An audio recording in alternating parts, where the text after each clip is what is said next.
Gwen, let's call to order this meeting of the Executive Committee. Clerk, please call the roll. Whitburn, Here. Elo Rivera, Present. Montgomery Stepp. Here. Frank is absent. Moreno. Present. Bush is absent. Goebel. Here. We have a quorum. Thank you, Clerk. Let's move to non-agenda public comment. This provides 2 minutes for anyone who would like to comment on something that is not on today's agenda, but is within the purview of the Executive Committee. Clerk, do we have any non-agenda public comment? We do. The original DRA. Please unmute yourself now. Yes, I wanted to talk about the Iris Transit Center and the staff that you have there that works in the temporary building. Sorry, I'm out of breath. They basically believe that they're the ones that pay for the property there. They told me that I had to move out of a certain area, and we have, these illegals being dropped off there. There are Chinese mafia / gangs there that are doing and engaging in criminal activity. And I was sitting on a bench and I was told that I had to get up because these workers own that area. They paid for it. And it's a bit ridiculous to have that happening to somebody who's not even doing anything. I was just sitting there on a bench and I was told that I had to leave. And then I was, being glared at like I was doing something wrong when just right over the way, there are people that have illegally crossed the border, been detained by Border Patrol, and then being released there. All of these Chinese individuals are engaging in criminal activity and extorting these people.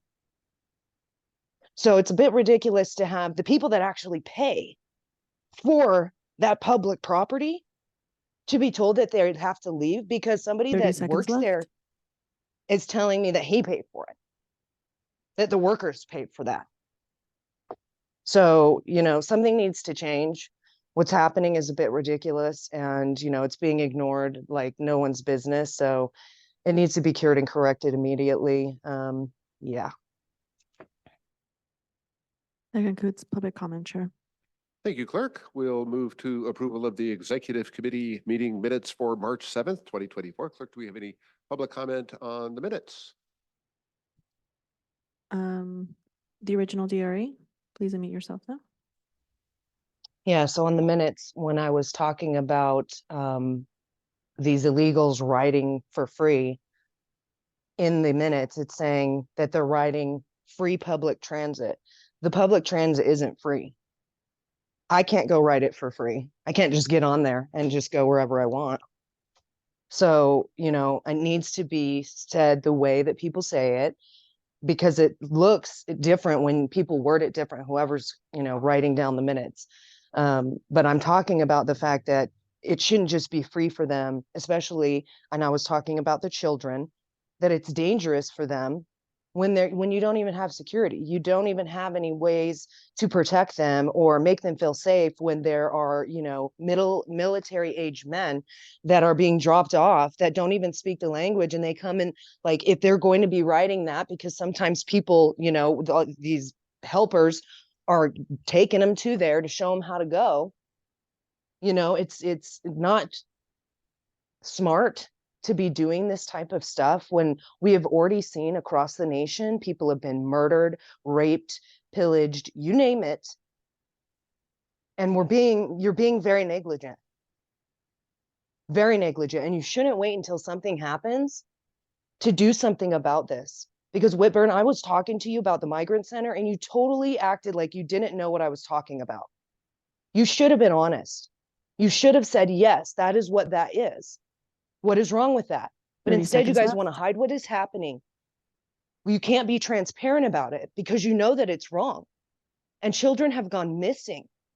It's very disturbing to see that you all are facilitating this.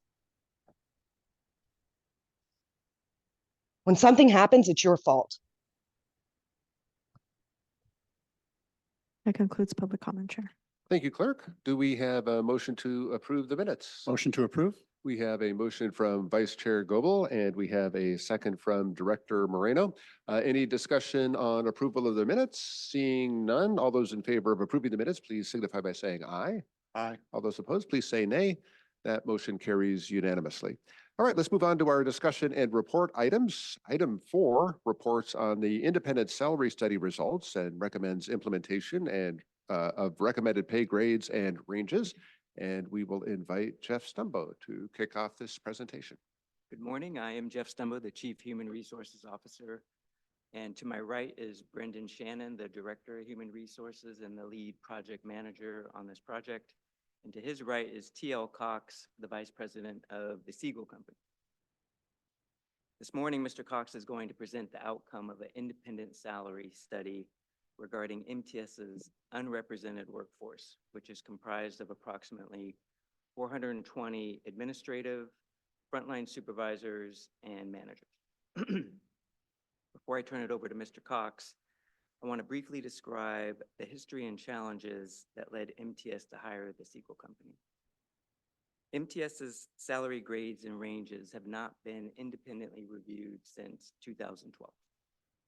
The proposed structure we will review today is designed to ensure MTS pays at market or the average of our peer agencies.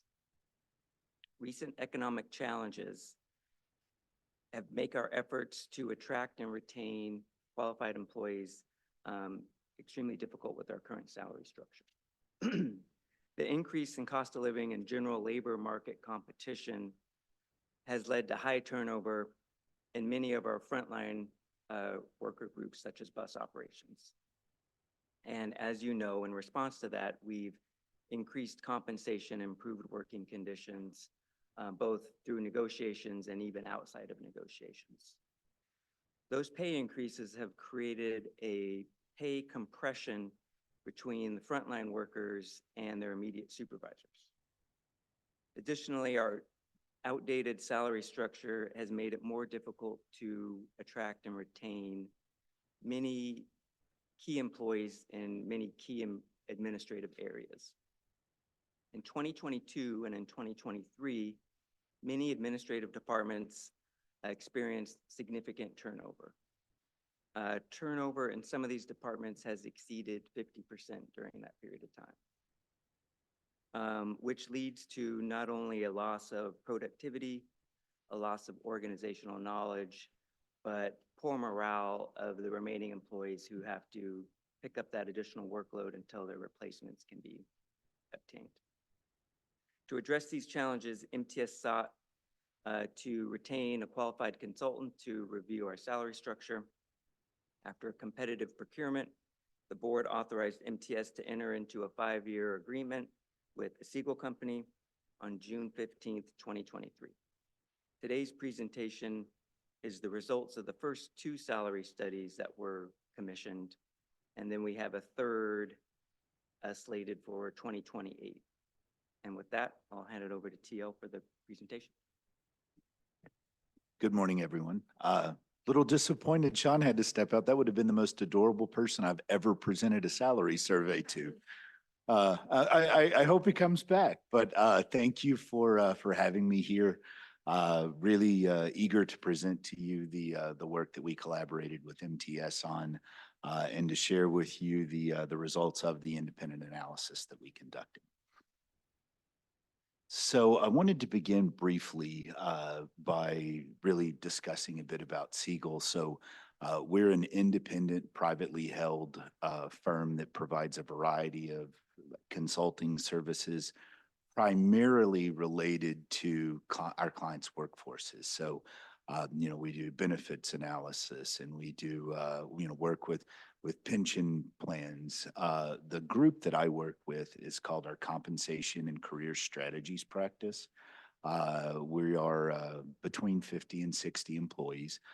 And what our individual practice does is really work analyses and recommendations equivalent to what we've conducted for MTS.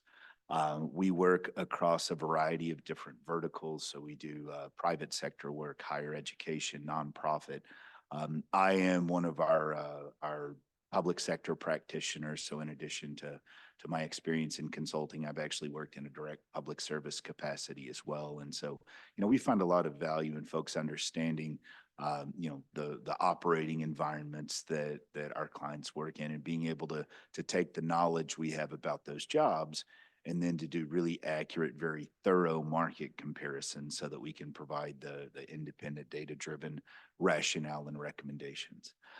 We have, as you see here, a pretty extensive market presence, not only throughout California, which you'll see in just a moment, but nationally within transit and transportation as well. So, again, what our primary goal was to take that foundational knowledge that we have about agencies just like yours, to take that foundational knowledge to pair that with the very tailored approach, the knowledge that we would gain about your positions from your staff and your documentation to do a very thorough, a very independent analysis for you. There we go. Telling you the most adorable member of the audience I've ever presented to. So again, as you can see here throughout the state, we've got a lot of extensive experience with public agencies and with public transit in California. And we believe that contributed to the integrity, the quality, and frankly, the volume, and we'll talk about this a little later on, the volume of market data that we were able to gather, to independently analyze, and to use to provide recommendations for MTS. So the study itself really consisted of a variety of different phases. The most demanding, of course, being the market survey. So since it's been since 2012, it sounds like since the agency last had a third party conduct a study like this, I wanted to spend some time discussing really what is a market survey. We request and receive from our clients a lot of information, and the purpose of that information is really for us to learn about your agency, understand your organizational structure, understand reporting relationships, and nuances about jobs that we may not otherwise know from our work with other agencies. And so after receiving and reviewing that data request, we work with the agency to identify benchmark jobs. When we talk about benchmark jobs, those are the ones from whom we're gathering data and comparing to other agencies. And the goal behind that process is to get positions that are representative across your organization. So different functions, different existing pay grades, multi-incumbent jobs, single incumbent jobs, those that are hard to match, right? Those that are broad and generally found with other agencies. So we get a good cross section of information on which we can base independent recommendations. We then work directly with your peer agencies to gather, to vet, and to validate the information that they provide to us. So that's a process where we look through, compare the matches. If something looks off, follow up directly with that peer to gain additional information or to request background data like job descriptions or organizational charts. So we do a lot of work directly with the organizations that we're comparing your salary ranges to. But when you think about the jobs that exist at MTS, HR, the MTS non-represented, right? HR, IT, procurement, there are a lot of matches that are applicable not just in the public sector, but in the private sector as well. And as y'all know, private organizations don't typically provide their salary information. So the best and most appropriate way to go about getting and including their information is through the use of published data. So we used reputable industry standard published sources to do our cross-sector benchmarking. We analyzed the data, worked again with MTS to follow up on any questions they have. So once we vetted the information, MTS had an opportunity to ask questions. We followed up more with peer agencies, ultimately identifying what is your competitive position. And from there, using the data that we gathered to recommend updated salary structures that are representative of what we found in the market. So the key deliverables from that process, again, as I mentioned, it was a multi-phased analysis. From the initiation standpoint, we met with key stakeholders, provided a summary of those findings to MTS. And again, really the arguably the most important outcome of that was our ability and willingness to tailor our analysis, our process, and our methodology to your unique needs in your operating environment. From the base salary market assessment, as I mentioned, the deliverables was the public and private sector benchmarking, and then we provided MTS comparisons of the data in a variety of different ways. So by job title, by peer agency, and so really a lot of data that enabled you to make informed decisions on our recommendations.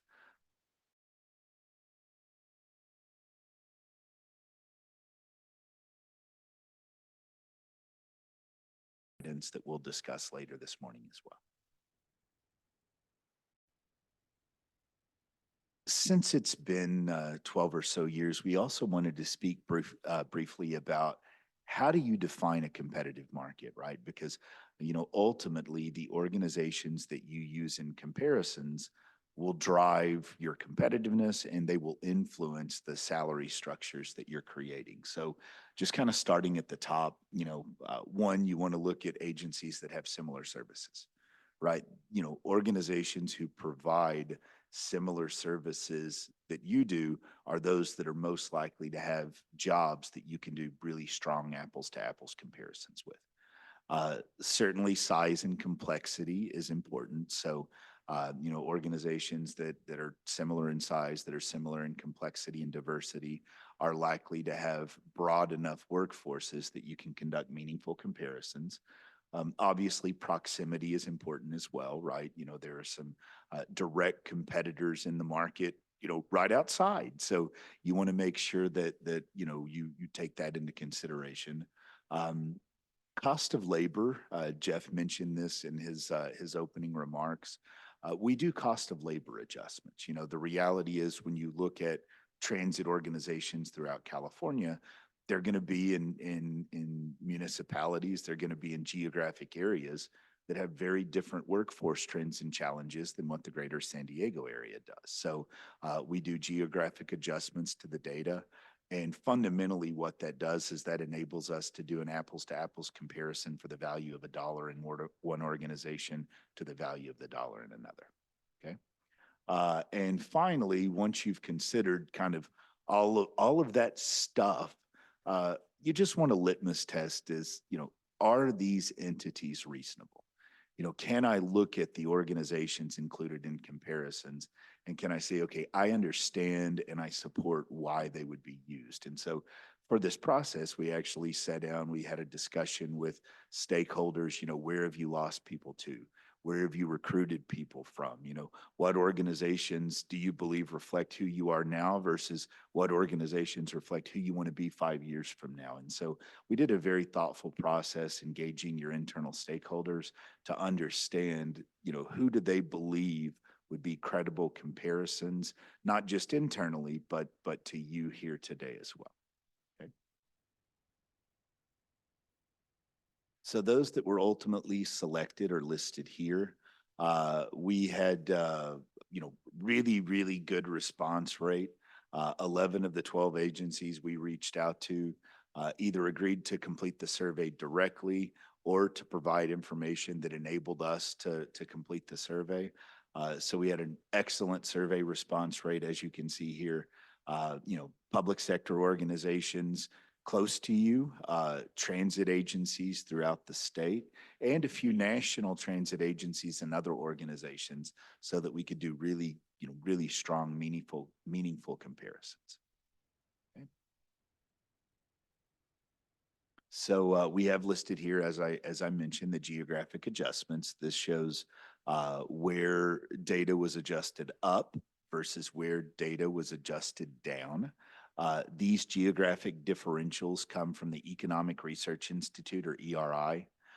They're, again, an industry standard source of this type of information. And what you do is you pull a geographic adjustment. And so just by way of example, when you look at Utah Transit Authority, it makes sense, right? The cost of labor in Salt Lake City is not equivalent to what the cost of labor here is in San Diego. So their data was adjusted upward.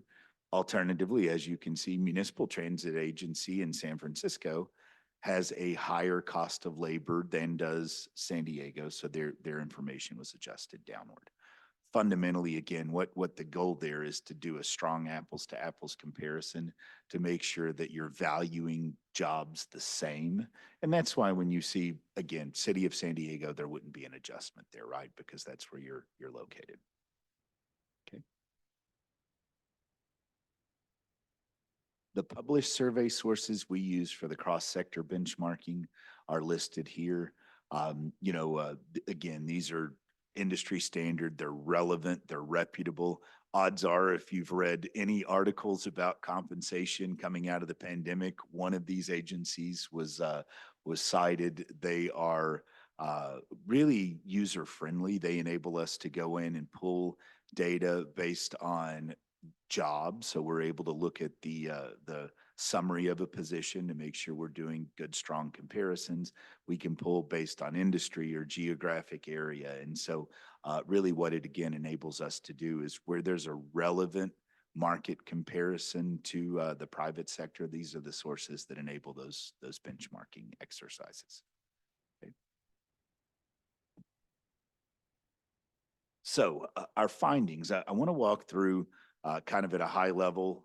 So we'll start globally and then work our way down more granularly. I will move through these fairly quickly, but in the event you want to talk about something in more detail, please don't hesitate to stop me and let me know.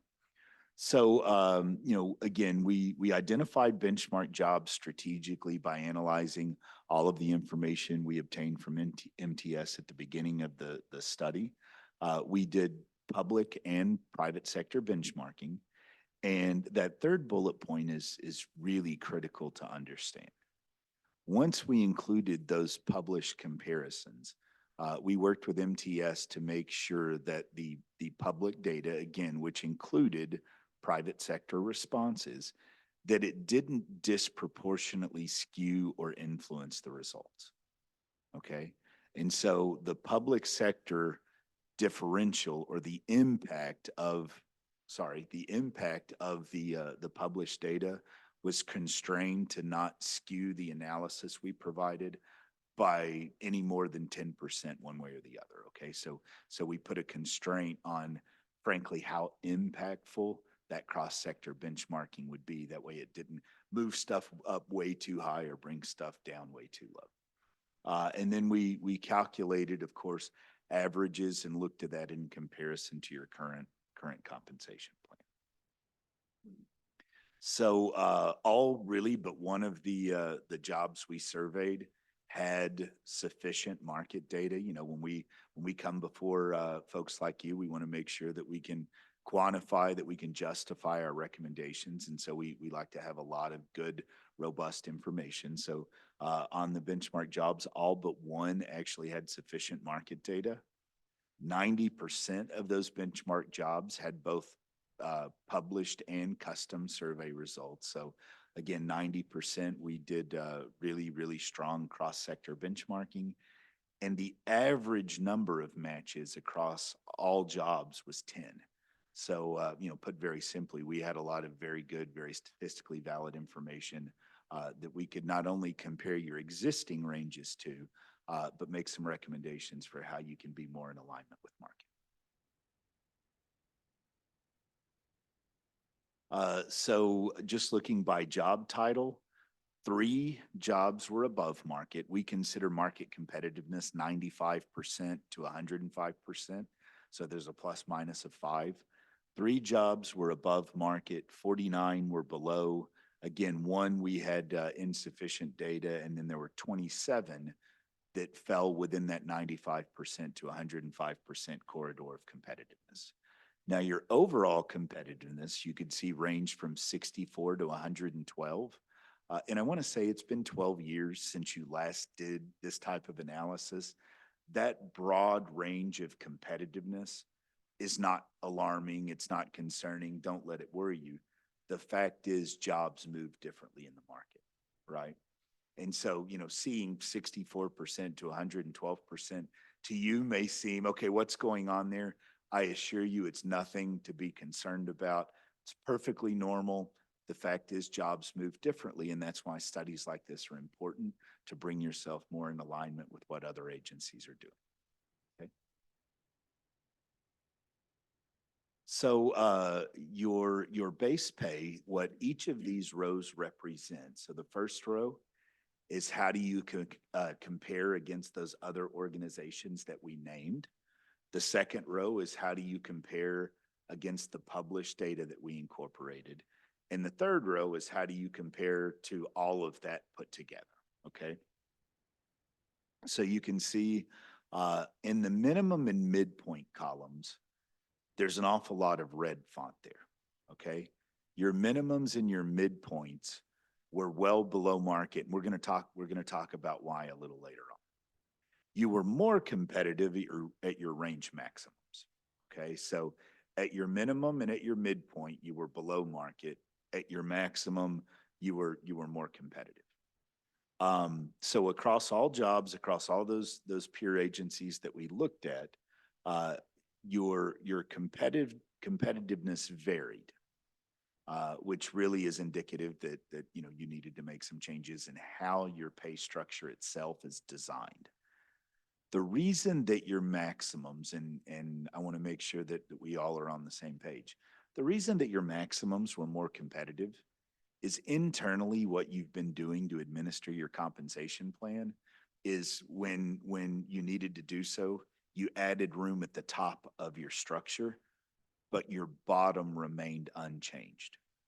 Okay, so if you have a range like this and you're adjusting the maximum up, ultimately you're going to have a range itself that becomes much more broad than what other agencies themselves are doing. And so that was really MTS's past practice. And so that was one of arguably the most important outcomes of the analysis is we tighten those ranges back up, and that has an impact, as we'll discuss a little later on. But that's really why your minimums and midpoints are so far below and your maximums are competitive. It just had to do with the fact that your ranges were frankly more broad than what we found in other organizations.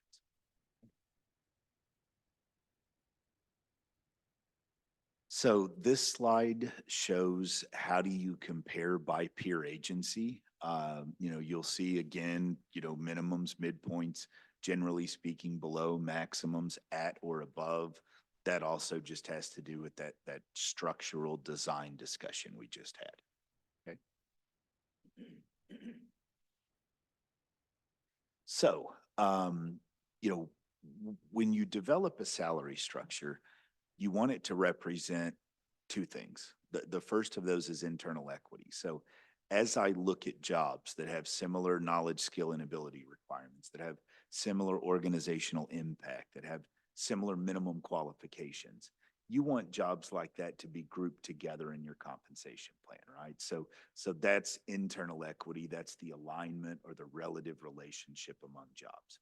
The second thing you want a salary structure to reflect is external competitiveness, meaning do we have a range that is competitive to recruit people? And do we have a range that as employees stay loyal to the organization, they become more efficient in their jobs, they become better at their jobs, they'll move throughout that range over time. And so you want your salary structure to be both internally equitable and externally competitive, okay?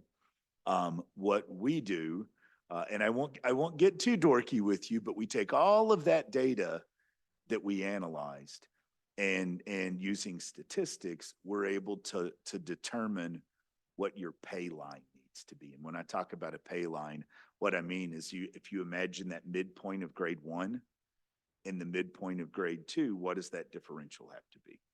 Maybe at the top of the scale, the differential between grade 15 and 16 needs to be a little bit more to further differentiate among jobs that are higher in your pay scale.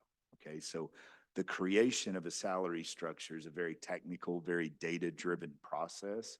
And we do so while keeping those goals, internal equity and external competitiveness. We create a salary structure while keeping those goals in mind.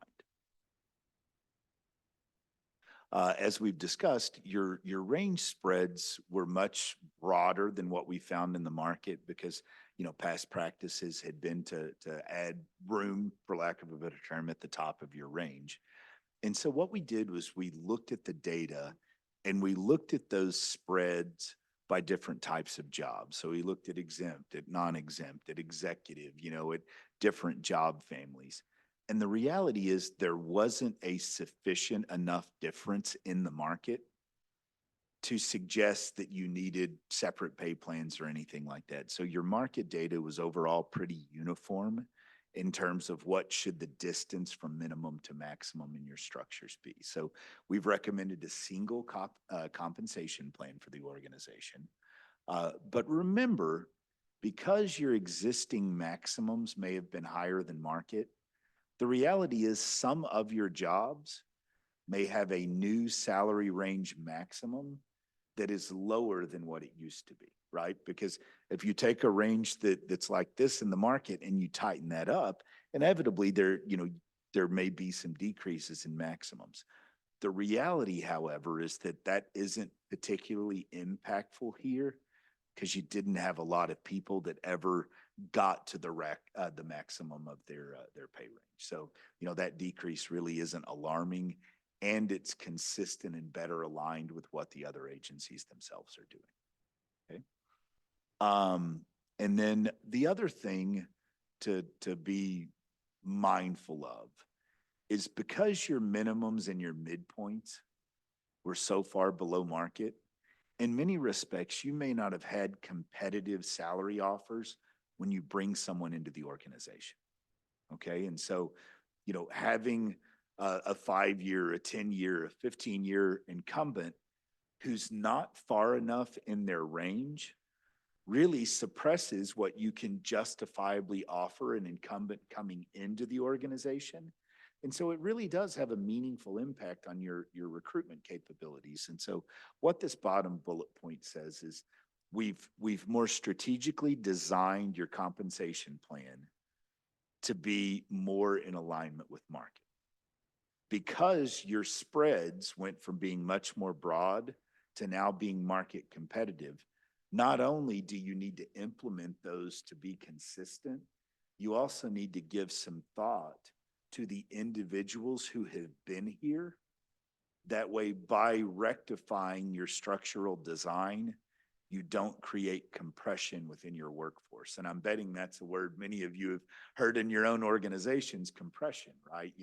Having someone with 15 years on the job and someone with 15 days on the job getting paid roughly the same thing. It's not a good thing. It can cause motivational issues. It can create turnover issues of its own. And so anytime you're rectifying or right-sizing a compensation plan, it's always good to look at, okay, if we're doing this, can we in a sustainable and a fiscally responsible way, can we eliminate or can we implement something like time and position adjustments so that you can avoid that compression I'm betting many of you have heard about in your own organizations as well, okay?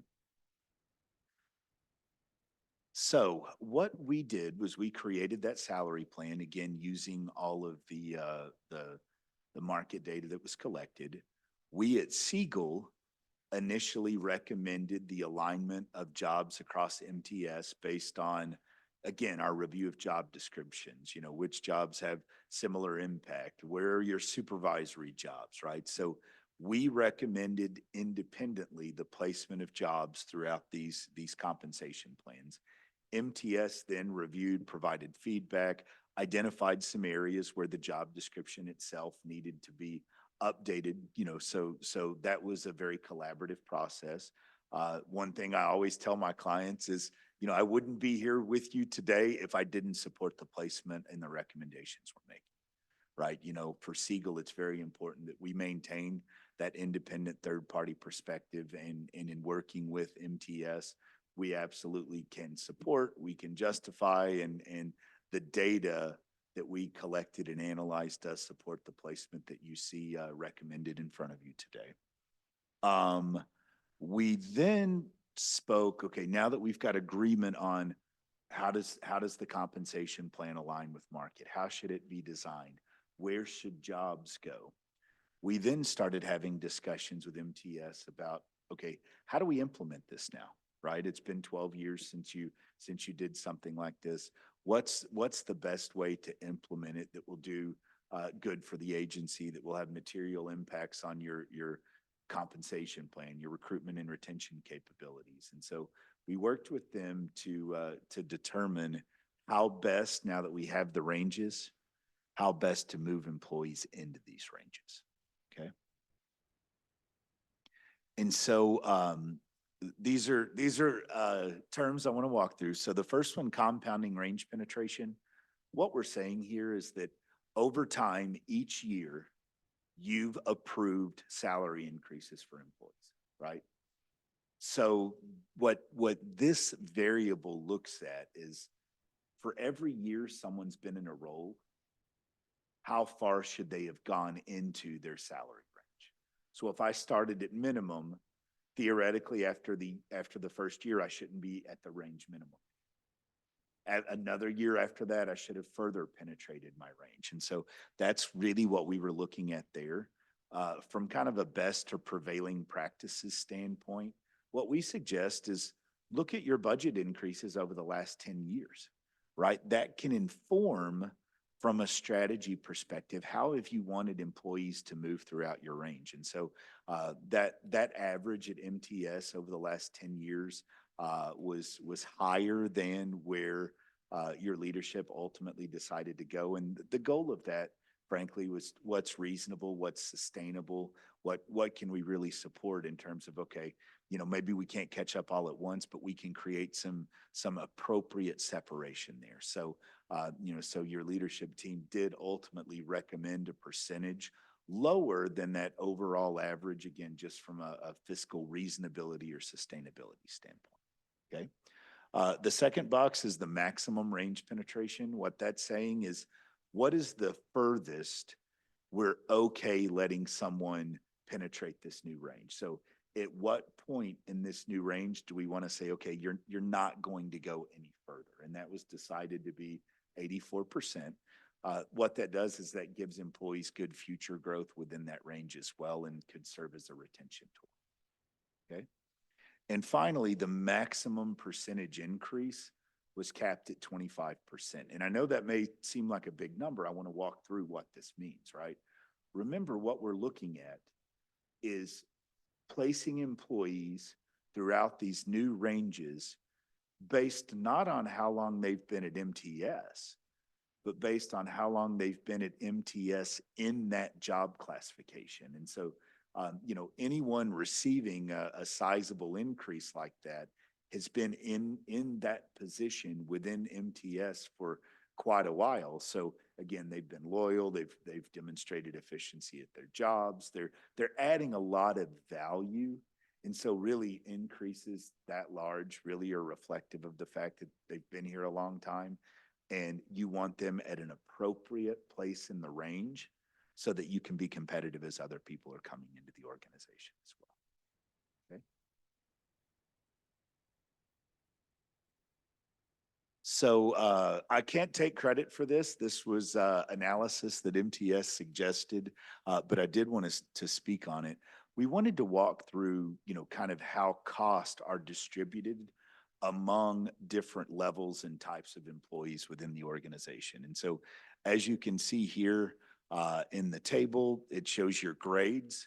Clearly the jobs at the lower end of the pay scale, or the more, I'm going to use the term kind of frontline, right? So grades 0 through 6, 7 through 13, and then 14 through 20. What you can see is the bulk of your implementation cost are really going to incumbents. So they're going to individuals in grades 13 and below. So frontline supervisors, individual contributors, that sort of thing. So the bulk of the costs that MTS is taking on are in those individuals. And I think that tells a good story, right? I mean, it really does show that you're investing in your workforce, that you're, you know, trying to keep the employees who are providing the services that you're chartered to provide. Okay. And so again, you can see the percentage of employees in each grade receiving adjustments and how the distribution of that cost is aligned within your different pay grades. Okay. So this is another term I want to walk through. It's compa ratio. Okay. What compa ratio is to compensation professionals, it's a measure of someone's base salary to the midpoint of their salary range. And the reason the midpoint is what's used is that that's typically recognized as the market value of a job. Okay, so the midpoint of a salary range is typically going to be, believed to be the market value of a job. And so compa ratio is someone's base salary to that midpoint or to the market value. And so what you can see here is that by considering the implementation process that we discussed, by looking at how long individuals have been in their current position so that you're not creating compression by implementing these structures, your average compa ratio actually increases from 89% to 95%. That's great. Okay, what that says is that across the organization at a global, at an aggregate level, you're paying people within, remember, plus minus 5, so 95% to 105%, you're going to be paying people, you know, pretty close to the market value of the jobs at an aggregate level. So that's great, right? That means A, you know, you can in good conscience say, you know, we have a market-based compensation plan, but B, it also equips you for any turnover. It equips you for, as you add new positions, to be able to be more competitive as you're recruiting people to the organization. Okay. So also the increases by level of the organization. You can see, you know, 37% for individual contributors, 54% for frontline supervisors. I will say part of that as well has to do with avoiding compression between represented and unrepresented staff, right? The unrepresented staff were part of our scope. The represented staff weren't. And so you want to make sure that, just like we've talked about compression within these organizations, compression with those CBA or MOU driven employees is important. And so, you know, the frontline supervisor piece helps avoid that kind of compression as well. And then 9% for your management staff. Okay. So here are some statistics that really break down where the implementation cost is going. You can see 60% of employees are getting an increase. And again, that is reflective of how long those organizations have been in their job classifications. Okay. 60% of those same employees, however, have a maximum that is decreasing. And remember, we've talked about that. It's not overly impactful. Remember that compa ratio discussion we just had. And I said it's average base salary to midpoint. With your average compa ratio being at 95%, that really shows you don't have a lot of people who are going to be adversely impacted by your range maximum now being more in alignment with it. Okay. 91% have midpoints that are increasing. That too is a reflection of how your salary structures have been designed. Okay. The midpoint is the average of the minimum and maximum. Okay. That's what the midpoint calculation is. And so because your range spreads were much broader than they realistically had to be, just by tightening those up and making it more reflective of market, the midpoints, the mathematical calculation is going to go up. Okay. And you can see here, 86% of employees who are receiving an increase are less than 100,000, 66 are less than 85,000, and 27% are less than 65,000. Individually, obviously the largest increase was capped at 25. You see median, average, and the largest increases, and then the average is 13.2%. Okay. And again, I want to emphasize where that cost is coming from and where those numbers are coming from isn't just to implement the salary schedule. It's to make sure that by implementing it, you're not creating compression problems among your current workforce. Okay.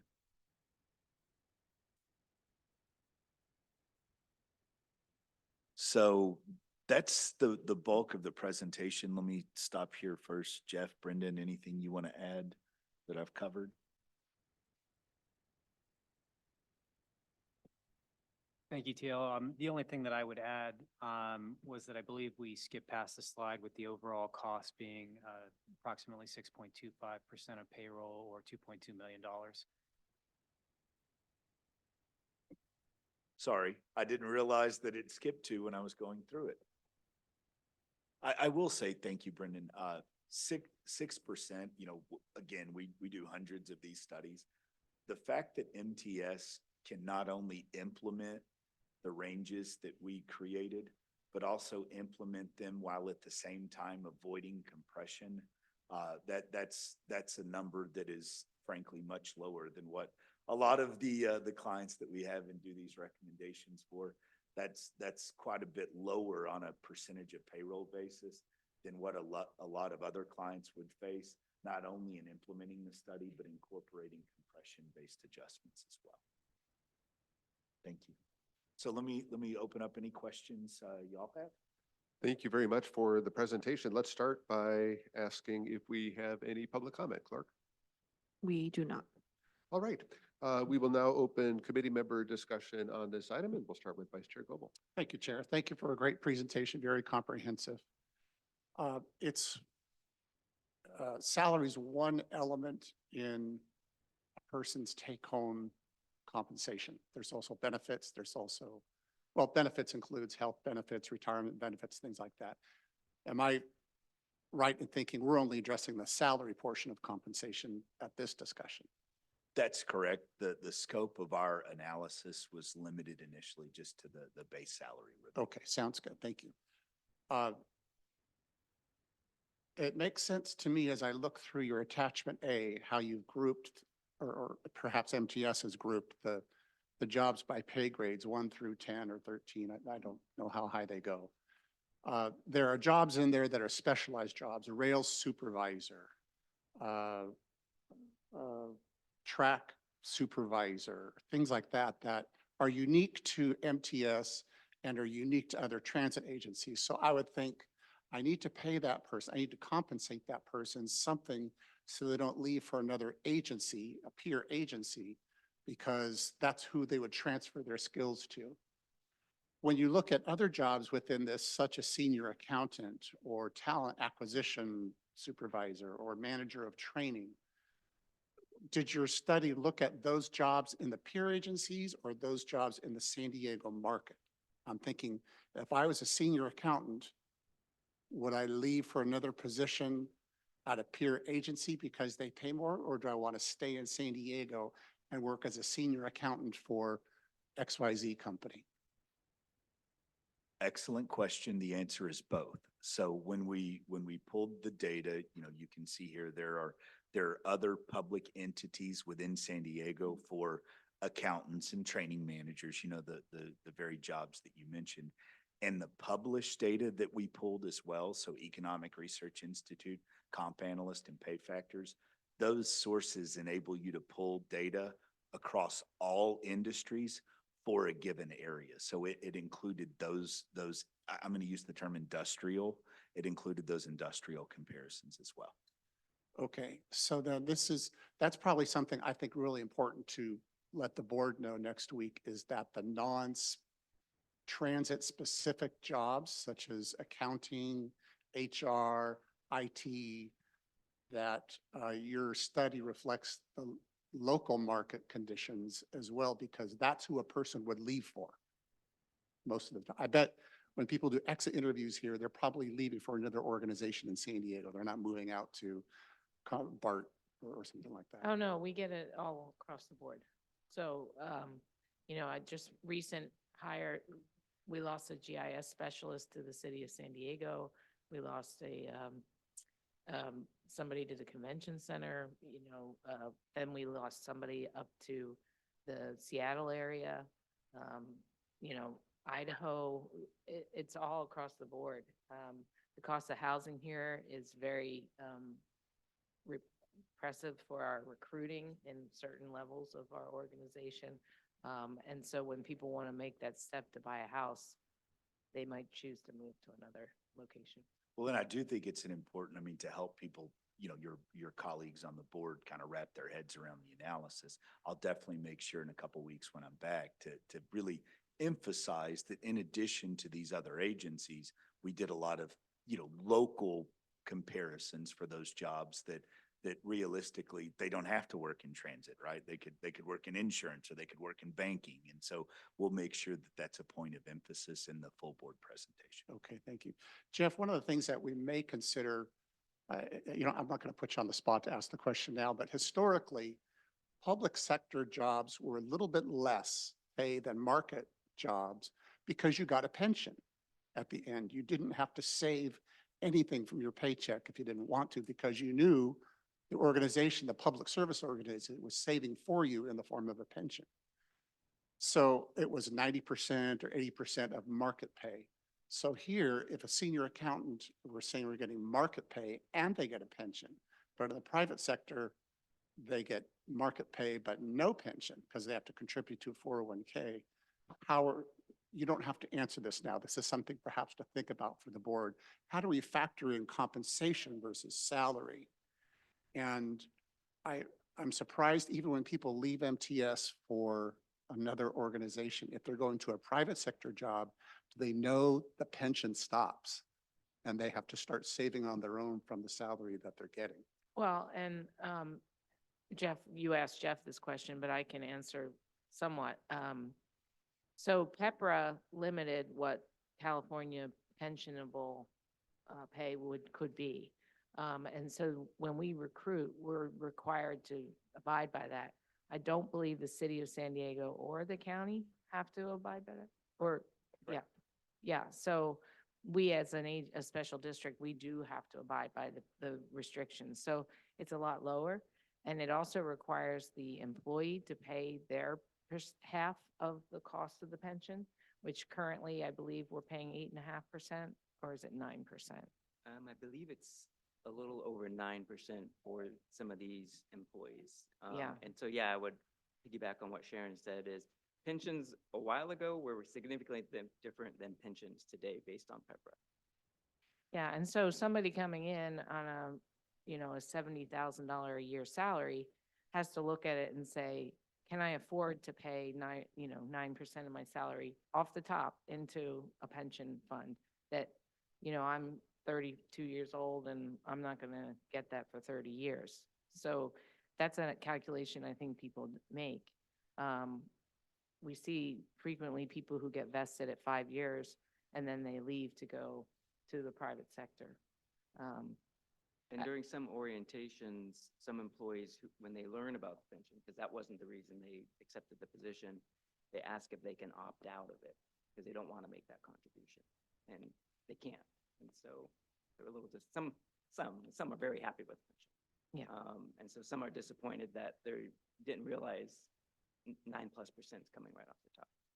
So that's probably real important to explain to the board next week, is that if you're getting $100,000, automatically 8% is going to be deducted for your retirement. In other words, it's almost like a 401k contribution in the private sector where they'll take out 6% if you want to do that or something like that. So in that sense, the PEPRA has said it's not quite different anymore versus the private sector. And that's probably an important point to the board to realize that public sector pensions aren't what they used to be. And we're closer to apples and apples is what I'm saying. And that's probably important for the board to realize, because if you're talking about a public sector pay versus private sector pay, the historical was that there was a difference due to the pension, but now you're saying there's really not that much because you have to automatically take out an amount. And the benefits used to be 3% at 55 or 60 or something, and now it's 2% at 50 or 2% 2% at 62. 2% at 60. So I'm probably thinking public safety. It's not what it used to be. That's a good point to bring up to the board next week. Thank you for a good presentation. Thank you very much. And the only other thing I would add there as well is, remember, that was also part of the reason that the policy decision was made to limit the influence of that published data, is that in many, many jobs, these ranges aren't consistent with what you find in the private sector. I mean, so, I believe the agency accommodated that by that policy-driven constraint as well. But thank you for your compliment. I appreciate it. Thank you. Thank you, Vice Chair Goebel. Director Moreno. Thank you. Thank you for the presentation, and thank you to the Siegel Company for your analysis of our pay structure for management employees. I am supportive of staff's recommendation because I feel like we do have to right-size our management pay structure if we want to retain our employees, especially in light of the inflation the past few years. I do have one question, though.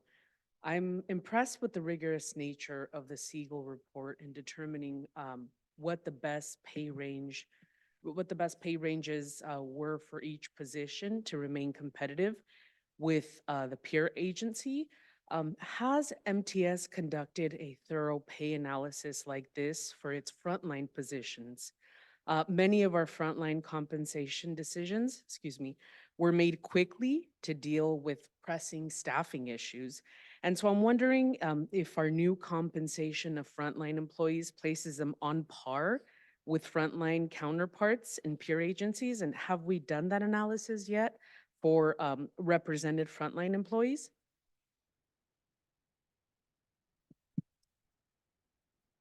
To answer your question directly, partly yes. We get this, it's called the DASH report, and it's a comprehensive survey of all bus operations throughout the United States, separated by state, size of agency, and they give the salaries or the wages of every position. For bus operators, mechanics, and train operators.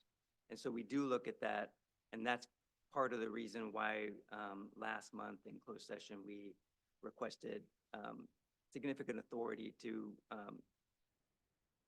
improve wages for our bargaining unit employees in these upcoming negotiations. Thank you. And this DASH report, how do we have access to this DASH report? Yeah, it's a company that creates this survey data and sells it to agencies. And we happen to get it for free because I'm on this committee that supports the DASH report. Okay. Although I won't question the DASH report, I think it behooves us to look at the compensation of our frontline employees through a mechanism such as we have done today with our management, which I 100% agree with. They absolutely, as I stated, we need to right-size their pay, but I think we need to do the same thing for our frontline employees. I would presume, and I'm sure you're not comparing it, but the San Diego region is comparable only to very limited amounts of places in the United States of America, considering how much we pay for rent and the sunshine tax, as we call it here. So I would like to see Siegel Company do an analysis on our frontline employees' pay. I don't know if you needed that in a motion or if I could just mention that and let the chair decide when that would be appropriate. If my colleagues agree, right? Maybe I'm speaking out of term here. So do you need a motion? I don't necessarily need a motion, but I do want to check. I mean, we've got a contract, and I just want to make sure would that be within the scope of the existing contract, or what would be required? I think we probably would have to go out and do a different procurement, but I can look at what the Siegel contract is, and then that would be either a negotiated amendment that we'd bring back to the board, or we would, and I guess Siegel's commenting on if they even could. I was just gonna mention that, when they were going through contract negotiations with us, we were asked to provide, hypothetical scenarios over a 5-year period. And I will say that was one of the things procurement mentioned, but I mean, there was nothing in the existing scope that said, please go out and do this, if that makes sense. That's what I was going to So- offer up. I'll look at the contract and see, is there a way to amend that contract to add that to the scope, or if it have to go a different route? Okay, but we will certainly note the desire to pursue you. that one way or the other. Do you need a motion for this item? No, just No. in general. Okay. Well, not for that, for the item as a whole, we do need a motion. Yeah, I'm happy to make a motion then. Thank you. Good. All right, I'm happy to second Director Moreno's motion. Any further discussion? Director Elo Rivera. Thank you, Chair. Thanks for the report here. I just had one question, and that was, I heard a couple references to decreases in range. You said that that would impact very few people, but I am curious about what the effects of knowing that you can't earn as much are. Is that something that we need to be cautious about? You know, it's one thing to think, okay, this doesn't affect me today, but it's another thing to think, that being said, the roof has come down a bit from where I can get But to. built into this concept is that we would, over every year, increase the maximum or increase the ranges. Yeah, the All structure of them. itself. Yeah, the part of this is administrative as well. You know, what you want to continue to do is monitor changes in the market and adjust your ranges accordingly so that, you know, this investment doesn't get outdated, right? And so, you know, I think, I don't want to be dismissive. Yes, to some people that may be a concern, but the reality is they weren't there anyway, right? So, you know, they're really not technically losing that because, you know, if it's going to take someone 25 years to get there and they've been here 5, over time, as you continue to adjust your ranges up, that maximum through those adjustments is going to be equivalent to, or in many cases greater than, what it may be today. So I think it is a concern, but I think once you explain to employees, hey, look, you know, this is why we had to do what we had to do. We're now more in alignment with market and we can be more strategic about starting salaries and where we've put people. My guess is they'll be generally supportive and certainly understand it. Got it. Thank you. I am right there with Councilmember Moreno in terms of the benefits of looking at our frontline employees as well. And the last thing, you know, I think there's this circling that I think some of us are doing of one another on the pension conversation. And that conversation, I think, you know, will come back in a much more concentrated way later. I cannot emphasize enough our experience at the city of San Diego of restoring pensions and what that meant for our ability to recruit and retain employees. So, yeah, I think it was a fact, and it wasn't isolated, right? It didn't happen in a vacuum. We also increased salary as well, which certainly helped. But we know that when folks are comparing jobs, especially in the public sector, that was a reason why we were able to do better. We've been able to improve our recruitment and retention. The only other thing, just because I think this part's important, pensions aren't public necessarily saving for the employee. It's the employee deferring their compensation for later on. And so I don't know that we can say both things, that they're having money skimmed off the top and that the public is paying for their retirement for them. They're simply pushing that, you know, that compensation to a later date.